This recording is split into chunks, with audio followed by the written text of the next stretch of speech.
By Karen Matthews. Associated Press, New York.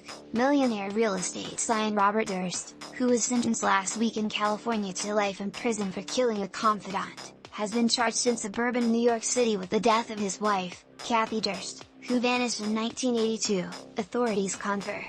The state police investigator filed a criminal complaint Tuesday in a town court in Lewisboro, New York, accusing Durst of second-degree murder.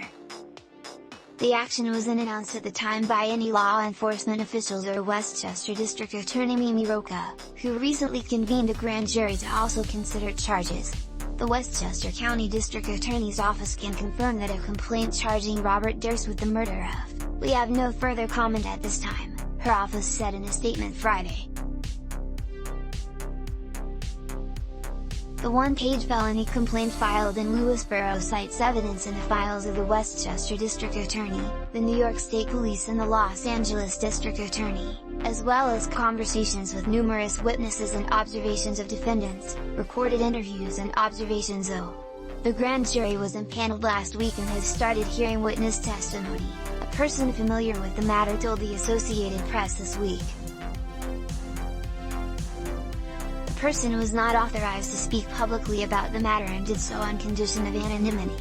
The grand jury process is expected to take several weeks and could also produce an indictment on top of the town charge.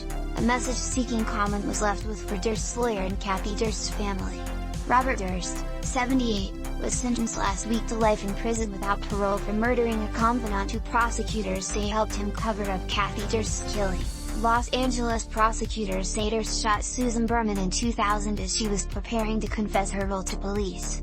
After Berman's death, Durst went into hiding, disguising himself as a mute woman living in a cheap apartment in Galveston, Texas.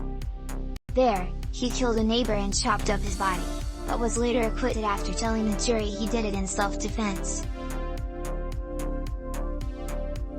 Durst, who has numerous medical issues, sat in a wheelchair during much of the sentencing hearing and in the days since has been hospitalized on a ventilator after testing positive for COVID-19, one of his lawyers said.